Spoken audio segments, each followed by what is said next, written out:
ஒரு படம் ஓடிடுச்சுனால 3 கோடி சம்பளம்ங்கிறார் நடிகர். அதிகமான விலைக்கு போவது தமிழ்நாட்டில் செங்கல்பட்டு ஏரியா. இந்த 6.5 கோடி பேரில் படம் பார்க்குறவன் 50 லட்சம் 60 லட்சம் பேர் தான். 4 நாளில் 100 கோடி ரூபா வசூல்னு தந்தியில் விளம்பரம் வருது. அதுக்கு ஒரு சக்ஸஸ் ப்ரெஸ் மீட்டு எல்லாம் நடத்துறாங்க. இதுதான் லிங்காவிலையும் நடந்திருக்கு, கபாலிலையும் நடந்திருக்கு. நீ அடுத்து வர்ற எந்திரன்லையும் அது நடக்குமா நடக்காதாங்கிறது.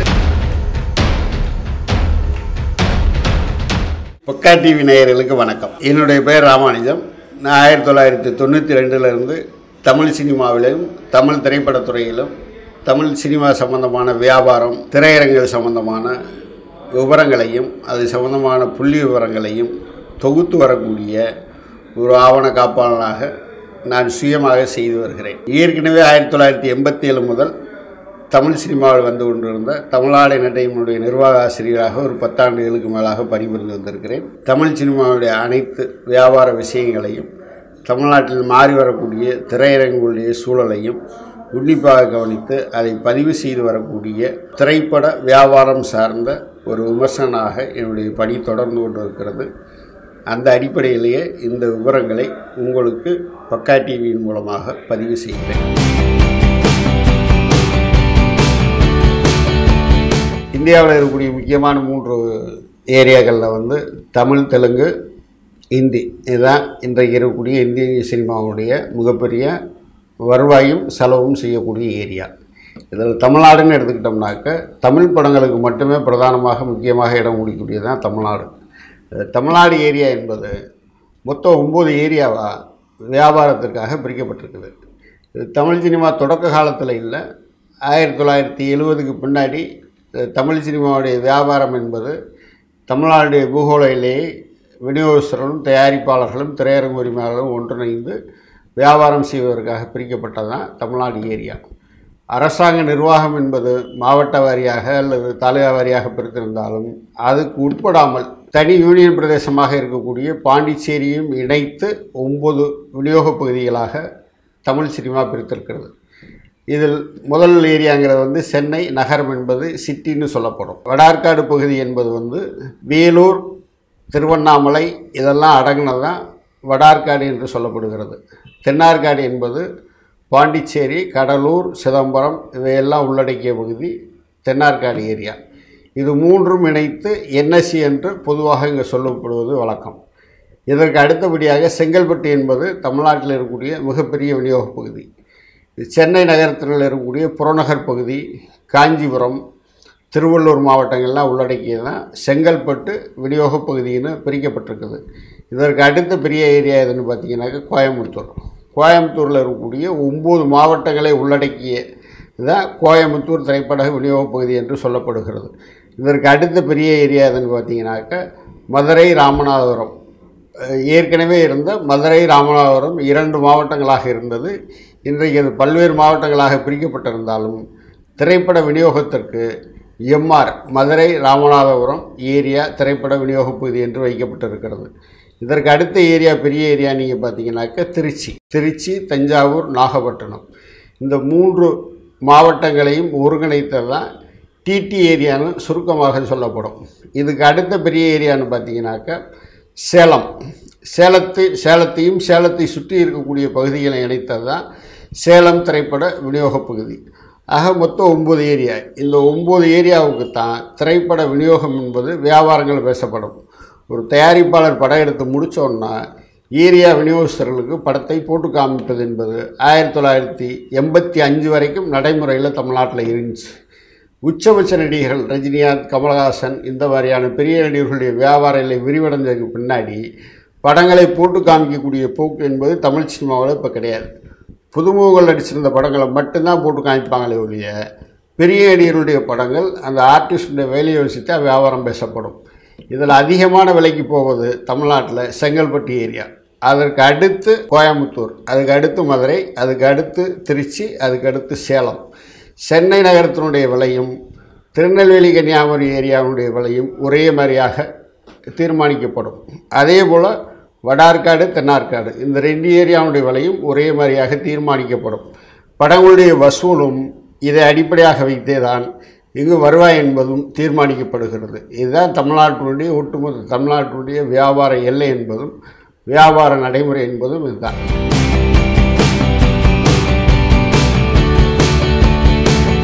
தமிழ்நாட்டில் இருக்கிற எல்லாருக்குமே என்னென்னாக்கா அஜித் படம் வாங்கியாச்சுன்னா விஜய் படம் வாங்கியாச்சா இல்லை சிவகார்த்திகேயன் கண்டினியூவாக ஹிட்டு கொடுத்துருக்காரு, நம்ம பெருசாக சம்பாரிச்சிடலாம்னு நினைக்கிறாங்க. அது சுத்த ஹம்பக்குன்னு தான் சொல்ல முடியும். ஏன்னா தமிழ்நாட்டில் இருக்கக்கூடியது இன்றைக்கி 1100 தேட்டர் தான் இருக்குது. 1100 தேட்டர்னா 1100 ஷோ தான் ஒரு நாளைக்கு காலையில் 10:30 மணிக்கு போட முடியும். ஸோ ஒரு நாளைக்கு நீங்கள் 4 ஷோ போட்டிங்கன்னா 4400 ஷோ தான் தமிழ்நாட்டில் ஒரு நாளைக்கு படம் ஓட்ட முடியும். இதில் பெரிய நடிகன் படம் வந்துச்சுன்னா ஒரு 350 ஸ்க்ரீன் போட்டுருவாங்க. அதில் அடிஷ்னலாக எக்ஸ்ட்ரா ஸ்க்ரீன் ஆட் பண்ணுறது, ஷோ ஆட் பண்ணுறதெல்லாம் இருக்குது. ஸோ இன்றைக்கி சிவகார்த்திகேயன் படமும் இப்போ கண்டினியூவாக வெற்றி பட கதாநாயகனாக வந்திருக்கக்கூடிய விஜய் ஆண்டனி படமும் வாங்கினா ஜெயிச்சிடலாம்ங்கிறதெல்லாம் இல்லை. நீங்கள் வாங்குகிற படம் அந்த ஏரியாவில் என்ன வசூலாகும்ன்ற புரிதல் அல்லது அது சம்பந்தமான தொழில் ரீதியான அறிவு இருந்து அந்த விலைக்கு அந்த படத்தை வாங்கினால் மட்டும்தான் ஜெயிக்க முடியும். நாங்கள் போட்டி மனப்பான்மை அதிகமாக இருக்குது. ரெண்டாவது, படத்தை பூரா கொண்டு போய் நடிகன்ற மொத்த சம்பளத்தை கொடுத்துட்டு அதோட செலவு எல்லாத்தையும் சேர்த்துங்க வியாபாரத்தில் விலையாக தீர்மானிக்கிறதுனால. ஏன்னா நீங்கள் வழக்குள்ளே மாட்டிக்கிட்டது மாதிரி தான் இன்றைக்கி தேட்டர்களும் டிஸ்ட்ரிபியூட்டர். வேறு தொழில் தெரியாது, இல்லை இதை விட்டு ஏற்கனவே விட்டுட்டான், இதை எப்படி திருப்பி எடுக்கிறதுன்றதுக்குள்ளே திருப்பி உள்ளே வந்துக்கிட்டே இருக்கா. சூதாட்டம் மாதிரி ஆகிப்போச்சு. ஒரு விஜய் ஆண்டனியோ அல்லது அஜித்தோ விக்ரமோ ரஜினியோ சூர்யாவோ இவங்களுக்கு தமிழக மக்கள் ஒவ்வொரு படத்துக்கும் பாக்ஸ் ஆஃபீஸ் கலெக்ஷனில் என்ன கொடுக்கணுமோ அது வந்துக்கிட்டு தான் இருக்குது. எந்த ஒரு நடிகனும் இங்கே தோல்வி நடிகனும் கிடையாது, ஃபெயிலியர் ஹீரோவும் கிடையாது, பாக்ஸ் ஆஃபீஸில் இவங்க தோக்குறதும் கிடையாது. எங்கே தோல்வின்னு வருதுன்னா, நீங்கள் படம் வாங்கும்பொழுது அதிக விலைக்கு வாங்கிட்டு அந்த விலைக்கு நீங்கள் வசூல் ஆகலைங்கும் பொழுது தான் நஷ்டங்கிறதே வரும். ஒரு லிட்ரு பால் பிடிக்கக்கூடிய படியில் 1 லிட்ரு தான் நீங்கள் ஊற்ற முடியும். அதில் நீங்கள் 3 லிட்டரை ஊற்றிட முடியும். அல்லது அந்த 1 லிட்ரு பாலை 3 லிட்ரு விலைக்கு விற்றுடலாம்னு நினைக்கும் பொழுது தான் இங்கே நஷ்டங்கிறது வருது. உதாரணத்துக்கு பிச்சைக்காரன்னு ஒரு படம், அந்த படம் ரிலீஸ் ஆகும்பொழுது அந்த படத்துக்கு ஒரு பெரிய ரெஸ்பான்ஸ் இல்லை. ஆனால் 2016 வந்த படங்கள்லேயே அதிகமான லாபம் சம்பாதிச்சு கொடுத்தது விஜய் ஆண்டனி நடித்த பிச்சைக்காரன். காரணம் அந்த படத்தினுடைய பட்ஜெட், அந்த படத்தினுடைய வியாபாரம், விலை ரொம்ப கம்மியான விலை. ஸோ அந்த படம் தமிழ்நாட்டில் கிட்டத்தட்ட ஒரு 9 கோடி ரூபா ஷேர் வந்துச்சு. ஷேர் அப்படின்னு பார்த்தோம்னாக்க ஒரு படம் ரிலீஸ் ஆகி மொத்த வசூல், அந்த மொத்த வசூலில் தேட்டர்களுக்கான வாடகை அவங்களுடைய பங்கு தொகையெல்லாம் போட்டது போக மிச்சம் வர்றது தான் ஷேரு. அதுதான் தயாரிப்பாளருக்கு ஒரிஜினலாக வர்றது. ஸோ ஒரு 5-6 கோடி ரூபாய்க்குள்ளே எடுத்த படம் ஒரு 8-9 கோடி ரூபா ஷேர் வருது தமிழ்நாட்டில். இம்புட்டுக்கும் அந்த படத்துக்கு டிக்கெட் ரேட்டுன்னு பார்த்தீங்கன்னா 200 300 150 கிடையாது. சென்னை நகரத்தில் மட்டும்தான் மால், சத்யம் தேட்டர் இது மாதிரி இடங்களில் 120 ரூபா. பாக்கி எண்டையர் தமிழ்நாடு 50 ரூபாயிலேருந்து 80 ரூபா தான் டிக்கெட். ஸோ அதிக மக்கள் அந்த படத்தை பார்த்தாங்க குடும்பமாக. இதை வச்சு நீங்கள் அடுத்த படத்துக்கான விலையை நீங்கள் அதிகமாக்கும் பொழுது தான் அடுத்த படம் ஃப்ளாப் ஆகும். படம் நல்லா இருக்காது. இல்லை விஜய் ஆண்டனுடைய ரெகுலர் ஆடியன்ஸ் வந்துடும், அந்த 8 ரூபா ஷேர் வந்துடும். ஆனால் நீங்கள் 8 ரூபா ஷேர் வர்ற படத்தை 16 ரூபாய்க்கு வாங்கும் பொழுது அந்த 8 ரூபாயிலேருந்து 15 ரூபா ஷேர் வராது. ஏன்னா இந்த நடிகனுக்கு தமிழ்நாட்டில் இவ்வளோதான் ஆடியன்ஸ் இருக்கான். அதுக்கு தகுந்த மாதிரி தான் வியாபாரங்களும் விலையும் தீர்மானிக்கப்பட்டால் எந்த படமுமே தமிழ் சினிமாவில் தோக்குறதும் இல்லை, நஷ்டமும் வராது.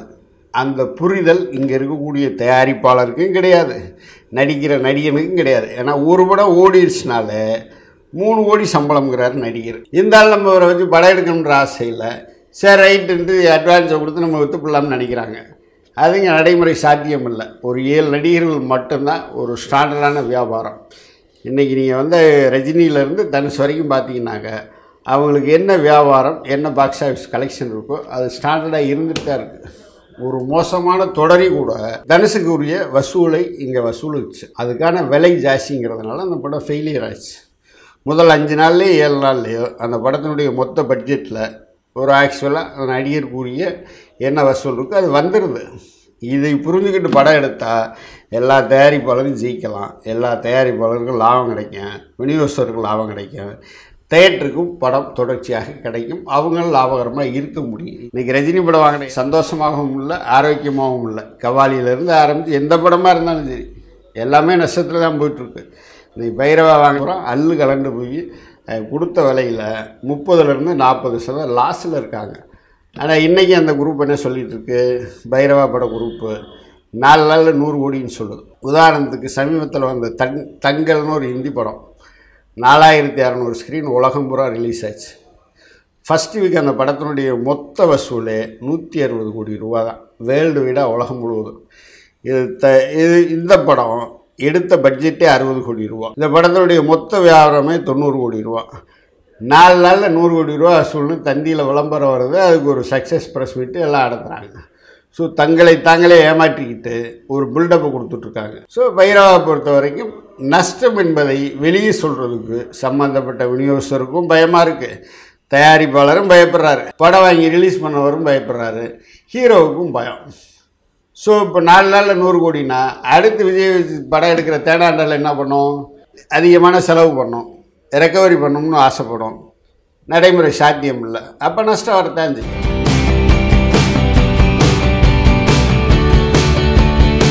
ரஜினிகாந்தனுடைய படங்களுடைய வியாபாரம் அதெல்லாம் 1990 வரைக்கும் ஒரு சுமூகமாக சீராக ரஜினி படம் வாங்கினவங்களுக்கு எல்லாத்துக்குமே லட்சக்கணக்கில் லாபங்கள் கிடச்சிக்கிட்டு இருந்துச்சு. அப்போ இண்டஸ்ட்ரியில் ஒரு மிகப்பெரிய ஸ்ட்ரைக் வந்துச்சு. அந்த ஸ்ட்ரைக் வந்தப்போ தொழிலாளர்களுக்கு வேலை கொடுக்கணும் அப்படிங்கிறதுக்காக ரஜினி தன்னுடைய சொந்த பேனரில் தொடங்கப்பட்டதான் வள்ளி திரைப்படம். வள்ளி திரைப்படத்தில் ரஜினிகாந்த் கெஸ்ட் ரோல் தான் பண்ணியிருப்பார், மெயின் ரோல் கிடையாது. இருந்தாலும் அது ஒரு ரஜினி படம் அப்படிங்கிற ஒரு இமேஜோடு தான் படம் ரிலீஸ் ஆச்சு. ரஜினி இருக்கிறதுனால ஒரு மிகப்பெரிய வசூல் வரும் அப்படின்ட்டு. அன்றைக்கி ரஜினிக்குள்ளே இருந்த அரசியல் ஆதங்கம், தமிழ்நாட்டு அரசியல் அல்லது இந்திய அரசியலில் முதல்வர்கள் எப்படி ஈர்க்கணும் அப்படிங்கிறத அவருக்குள்ள ஒரு கருத்தோட்டம் இருந்தது.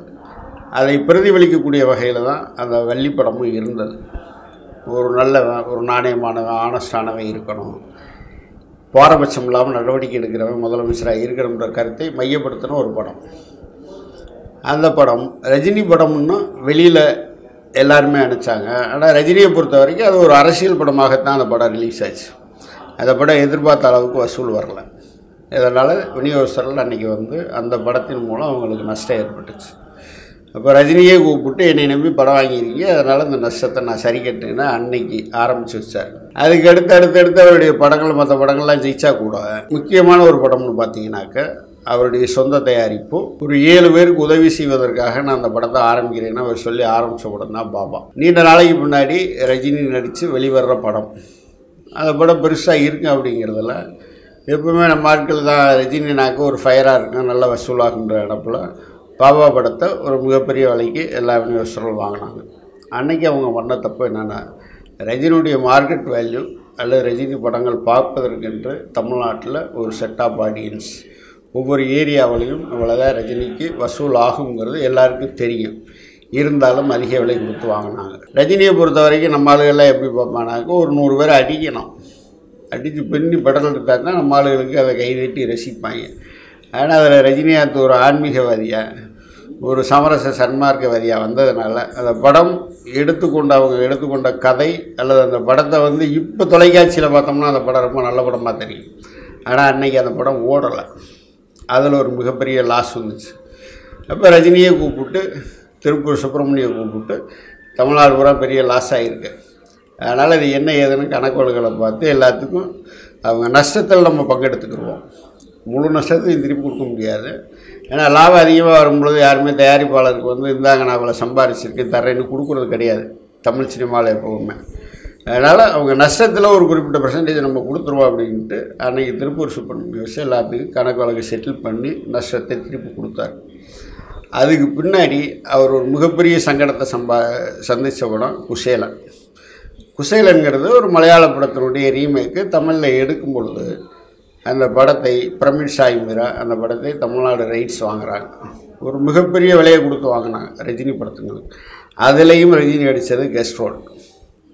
அது புரியாமல் நம்ம ஆளுங்க ரஜினி அடிக்கிற, ஏன்னா அதில் பசுபதி தான் அதில் மெயின் ஹீரோ. அப்போ வாங்கும் பொழுது அந்த படத்தை ரஜினி படமாக ஆடியன்ஸு ஏற்றுக்கலாம். ஏன்னா ஒரு குறிப்பிட்ட 10 சீன் தான் வருவார் ரஜினி. அப்படிங்கும்போது அந்த படமும் ஃப்ளாப் ஆகுது. தமிழ்நாடு பூரா ஒரு மிகப்பெரிய திரையரங்கு உரிமையாளர்கள் மத்தியில் ஒரு மிகப்பெரிய கொந்தளிப்பு கொண்டு வருது. குபேரனாக்காத குசேல் என்ற கோஷம் முன்வைக்கப்படுது தமிழ்நாடு பூரா திரையரங்கு உரிமையாளர்களால்.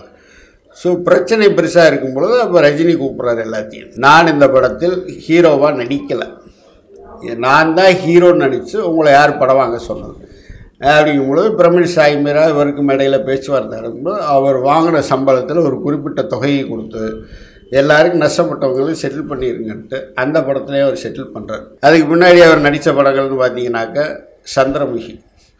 சந்திரமுகி ரொம்ப கம்மியான பட்ஜெட்டில் அவர் சிவாஜி ப்ரொடக்ஷனுக்கு கொடுத்த வாக்குக்காகவும் சிவாஜி மேலே இருந்த அபிமானத்தினாலையும் அந்த படத்தை அவர் கம்மியான சம்பளம் வாங்கி ஒரு கம்மியான பட்ஜெட்டில் அந்த படத்தை எடுத்தாங்க.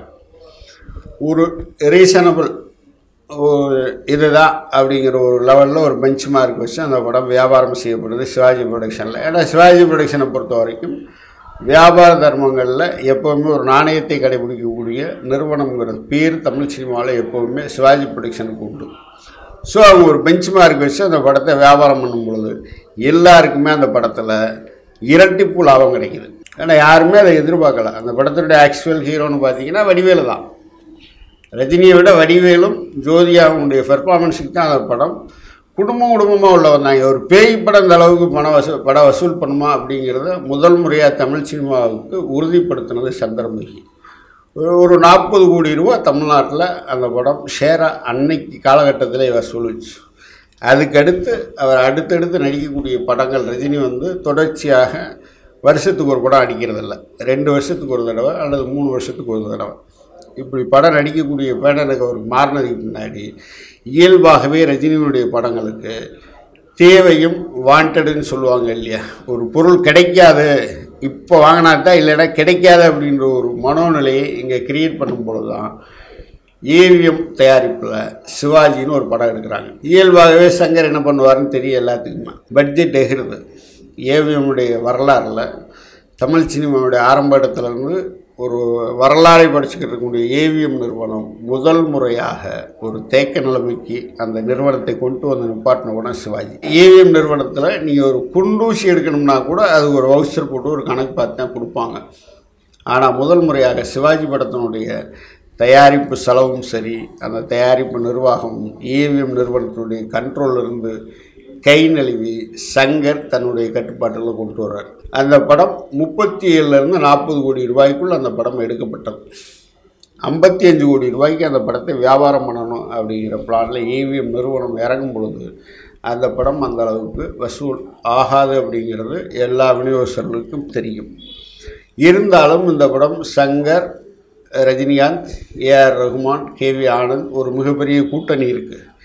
ஏவிஎம் லேபிளுக்கு ஒரு மரியாதை இருக்குது. அதனால் அது ஒரு பெரிய லெவலில் வசூல் ஆகும் அப்படின்ட்டு CNN, IBN, NDTV இதெல்லாம் டைப் இருந்ததுனால இந்த படத்தை கிட்டத்தட்ட உலக சினிமாவில் ஒரு மிகப்பெரிய முக்கிய சினிமாவாக முன்னிறுத்தப்படுது. ஊடகங்கள் எந்த செய்தியுமே கொடுக்காதப்ப இந்த படத்தை ஒரு பெரிய படமாக ப்ரமோட் பண்ணுறாங்க. இலவச விளம்பரமே இந்த படத்துக்கு கிடைக்கிது. ஸோ அந்த அடிப்படையில் ஏவிஎம் நிறுவனம் எல்லா ஏரியாவும் விற்றுட்டு செங்கல்பட்டு ஏரியாவை மட்டும் அவங்களுடைய ஓன் ரிலீஸுக்கு கொண்டு வர்றாங்க. படம் ரிலீஸ் ஆகுது. படம் ரிலீஸ் ஆச்சுன்னா ஏற்கனவே நான் சொன்ன மாதிரி தான் இது 100 ரூபா தான். இந்த 100 ரூபாய்க்கு 100 ரூபா பொருள் தான் வாங்க முடியும். அதுக்கு மேலே வாங்க முடியாதுங்கிறது தெரியாமல் இவங்க அந்த 100 ரூபாயை வச்சு 300 ரூபா பொருள் வாங்க பிளான் பண்ணாங்க. படம் வசூல் பண்ணால் கூட இவங்க அந்த செலவழித்த படம் ரெக்கவரி ஆகலை. அதனால் அந்த படம் மிகப்பெரிய நஷ்டத்தை சந்தித்தது. படம் வாங்கின விநியோகஸ்தர்களும் சந்தித்தாங்க. அந்த படத்தை ஏவிஎம் நிறுவனம் செங்கல்பட்டு ஏரியாவை அவங்க ஓன் ரிலீஸ் பண்ணதுனால அதுலேயும் நஷ்டப்பட்டு அந்த ஏவிஎம் நிறுவனம் இனிமேல் படங்கள் தயாரிப்பது இல்லைங்கிற ஒரு முக்கியமான முடிவெடுப்பதற்கு சிவாஜி படம் காரணமாக அமைஞ்சது. அந்த படம் முடிஞ்சதும் அடுத்து ரஜினி எந்திரன் படம் ஸ்டார்ட் ஆகுது. இந்த எந்திரன் படத்தை ஏற்கனவே சர்வதேச அளவில் வெளிநாட்டு விநியோக உரிமையில் வாங்கி விநியோகித்து கொண்டிருந்த ஐங்கரன் கருணாஸ் ஈராஸ் என்ற நிறுவனத்தின் பேரில் எடுக்கிறதா முதல்ல முடிவாகுது. அவங்களால் அந்த பணத்தை ரெடி பண்ண முடியல. மற்றதெல்லாம் சூழல் மாறும் பொழுது ரஜினிகாந்த் இதுவரையிலும் எந்த ஒரு தயாரிப்பாளரிடம் போய் என்னை வச்சு படம் எடுங்கன்ட்டு அவருடைய கேரியரில் என்றைக்குமே கேட்டதில்லை. அது வெறும் 60,000 ரூபா சம்பளம் வாங்கின 6ல் இருந்து 60 இருக்கட்டும், 50 லட்ச ரூபா சம்பளம் வாங்கின தளபதி படமாக இருக்கட்டும், இல்லை கோடிக்கணக்கான சம்பளம் வாங்கின சிவாஜி படமாக இருக்கட்டும், சந்திரமுகியாக இருக்கட்டும், எந்த தயாரிப்பாளர்கிட்டே ரஜினிகாந்த் இந்த படத்தை நீங்கள் எடுங்கன்னு போய் சொன்னதே கிடையாது. தயாரிப்பாளர் கேட்பாங்க, சரி உங்களுக்காக நான் ஒரு காட்சி தரேன்னு சொல்லி நடித்து தான் பழக்கம். முதல் முறையாக இந்த எந்திரன் படம் ட்ராப் அப்படிங்கிற ஒரு ஸ்டேஜுக்கு வந்தப்போ ரஜினிகாந்த் தேடி போன இடம் சன் குழுமம். சன் நிர்வாகத்திடம் பேசி இந்த படத்தை எடுங்க அப்படின்னு சொல்லி முதல் முறையாக ரஜினி தேடி போய் எடுக்க சொன்ன படம் தான் எந்திரன். ஏன்னா தமிழ்நாட்டில் இருக்கிற மொத்தம் 6.5 கோடி பேர் தான். இந்த 6.5 கோடி பேரில் படம் பார்க்குறவன் 50 லட்சம் 60 லட்சம் பேர் தான். அது யார் நடிச்சிருந்தாலும் சரி. அந்த கணக்கு அங்கே மிஸ் ஆனதுனால எந்திரன் படம் தமிழ்நாடு பூரா அன்னைக்கு இவங்க எதிர்பார்த்த அளவுக்கு வசூல் ஆகலை. காரணம், முதல் முறையாக எந்திரன் படத்துக்கு தமிழ்நாடு முழுவதும் 550 தேட்டர் வரைக்கும் போட்டாங்க. நீங்கள் 1 கிலோமீட்டர் கேப்புக்குள்ளேயே 3 தேட்டர் இருந்தால் 3 தேட்டர்லேயும் படம். ஆனால் அந்த 1 கிலோமீட்டருக்குள்ளே இருக்கக்கூடிய ஆடியன்ஸு ஒரு படத்தை பார்க்குற அளவுக்கு தான் ஆடியன்ஸு. நீங்கள் 3 தேட்டரில் போடும் பொழுது ஆடியன்ஸு ஸ்பிரிட் ஆகும் பொழுது அந்த 3 தேட்டருக்கும் ஆடியன்ஸ் வர்றது குறைஞ்சி. ஏன்னா பல இடங்களில் முதல் நாள் இரவு காட்சியே ஷோ கேன்சல் ஆச்சு, ஆடியன்ஸ் வரல. ஸோ அதனால் அந்த படம் அன்னைக்கு அவங்க ஆளுங்கட்சியாக இருந்ததுனால அந்த படத்தினுடைய நஷ்டஈடையோ அல்லது மற்ற எதையுமே யாருமே கேட்கலை. சூழல் மாறுது, தமிழ்நாட்டினுடைய ஆட்சி மாறுது, அதிமுக ஆட்சிக்கு வரும் பொழுது இதனால் பாதிக்கப்பட்ட எல்லாருமே புகார் அதுன்ட்டு சன் நிர்வாகத்துக்கு எதிராக அன்னைக்கு இருந்த ஆளுங்கட்சி நடவடிக்கை அதுன்னு ஒரு மிகப்பெரிய பொருளி கிளம்புனதுனால என்ன ஆச்சுன்னா, அந்த படத்தில் வாங்கினவங்க அட்வான்ஸு அல்லது எம்ஜி போட்டது இந்த கணக்கு வழக்கெல்லாம் பார்த்து நஷ்ட ஈட்டை ஒரு குறிப்பிட்ட அமௌண்ட்டு எல்லாத்துக்குமே ரீஃபண்ட் ஆகும். ஏன்னா ரஜினி படம்னால அதிகமான விலை, அதை நஷ்டமடைஞ்சால் திருப்பி கேட்டால் ரஜினி தன்னுடைய இமேஜை பாதுகாக்கிறதுக்காக திருப்பி கொடுத்துருவாருன்ற ஒரு ட்ரெண்டு தமிழ் சினிமாவில் உருவாக்கப்பட்டாச்சு. அதனுடைய விளைவு தான் ரஜினி கடைசியாக நடித்த லிங்கியாவை தாண்டி கபாலி வரைக்கும் இந்த ட்ரெண்டு உருவானதுக்கு காரணம் ரஜினி தான். டிஸ்ட்ரிபியூட்டர் தேட்டர் ஓனரோ கிடையாது. முதல் முறையாக வள்ளி படத்தில் ரீஃபண்ட் கொடுத்தனுடைய விளைவு இன்னைக்கு கடைசியாக வந்த கபாலி வரைக்கும் அந்த பஞ்சாயத்து இன்னும் தொடர்ந்துக்கிட்டு இருக்கு. இதுதான் உண்மையான நிலைமை. ஆனால் மற்ற நடிகர்களுக்கு இதே மாதிரி நஷ்டஈடு திருப்பி கேட்குறது இங்கே கிடையாது. எதிர்ப்பு குரல் வரும், சவுண்டு வரும், ரெட் அடிப்பாங்க. அது ஒரு குறிப்பிட்ட வட்டத்துக்குள்ளேயே உட்கார்ந்து பேசி ரைட்டு உனக்கு எவ்வளோப்பா லாஸு, சரி அடுத்த படத்தில் நான் சரி பண்ணுறேன்னா தயாரிப்பாளர் போய் சரி கட்டிட்டு போகிற போக்கு தான் இருக்க ஒழிய பணமாக கொடுத்தது, ரீஃபண்டு கொடுத்தது என்பது ரஜினி படங்களுக்கு மட்டும்தான் தமிழ் சினிமாவில் நடைமுறையாக இருந்துட்டு வந்துட்டுருக்கு. இதுக்கு என்ன காரணம்னா, ரஜினி தன்னுடைய மார்க்கெட் என்ன, அதுக்குரிய வசூல் என்ன, அதுக்கு தகுந்த மாதிரி வியாபாரம் பண்ணுங்கன்னு சொல்லியாச்சுன்னா யாருக்குமே ரீஃபண்டு வராது. ஏன்னா ரஜினியுடைய மார்க்கெட், தமிழ்நாடு மார்க்கெட்டு ஒரு 40 to 50 கோடி ரூபா வரைக்குமான ஷேர் வரக்கூடிய மார்க்கெட் இருக்குது. இதுக்கு தகுந்த மாதிரி நீங்கள் விலையை ஃபிக்ஸ் பண்ணுமே ஒழிய நீங்கள் 50 கோடி ரூபா வரக்கூடிய பாக்ஸ் ஆஃபீஸில் 100 கோடி ரூபாய்க்கு பிளான் பண்ணும் பொழுது தான் அது உச்சபட்ச ரஜினியை வச்சு தான் அந்த படம் ஓடும் அப்படின்னு ஒரு இமேஜ் கிரியேட் ஆகிடுச்சு. அப்படிங்கும்போது ரீஃபண்ட் கேட்குற மார்க்கெட் பண்ணுறது ரஜினியை வச்சு தான் கேட்க, அந்த ப்ரொடக்ஷனை வச்சு கேட்குறதே இல்லை. இதுதான் லிங்காவிலையும் நடந்திருக்கு, கபாலிலையும் நடந்திருக்கு. நீ அடுத்து வர்ற எந்திரன்லையும் அது நடக்குமா நடக்காதாங்கிறது எந்திரன் 2 ரிலீஸுக்கு முன்னாடி தான் தெரியும். 48 கோடி ரூபாய்க்கு மேலே தமிழ்நாட்டில் திரையரங்குகள் மூலம் வசூல் என்பது இது வரைக்கும் கிடையாது. கண் வெட்டி கொடுக்குறாரு, டெய்லி வெட்டி கொடுக்குறவன் தான் இன்றைக்கி தமிழ் சினிமாவில் ஃபைனான்சியராக ட்ராவல் ஆகிட்டு இருக்கான். பைரவா படம் முழுக்க பிளாக் மணி இல்லாமல் ஒயிட்டில் எடுக்கப்பட்ட படம். இந்த படம் சரியில்லைங்கிறதுனால இந்த படத்துக்கான ரெவன்யூ மற்ற ரேட்டுக்கு வருது. இன்றைக்கி இருக்கிறதால நம்பணும்னு வச்சுக்கிறாங்க.